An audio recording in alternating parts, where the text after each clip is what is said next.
Here I've got Blackview BV9700 Pro, and let me show you how to perform a hard reset on the following device. So at first, let's open the list of all applications, find and pick the settings, scroll down to the very bottom of the list and go to System. Now pick Advanced Options and go to Reset.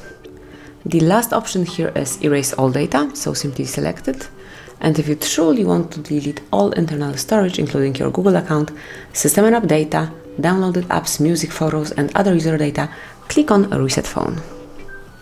And you have to confirm it one more time because this operation cannot be undone, and you will lose all your personal information and downloaded apps. And now just patiently wait until it's done. Afterward, you will be able to set up your device as a new one.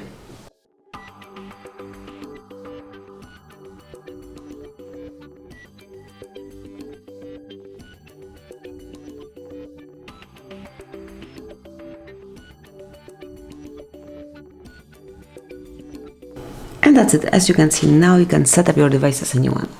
So that would be all. This is how you can perform a hard reset and refresh your device. Congrats, thank you for watching.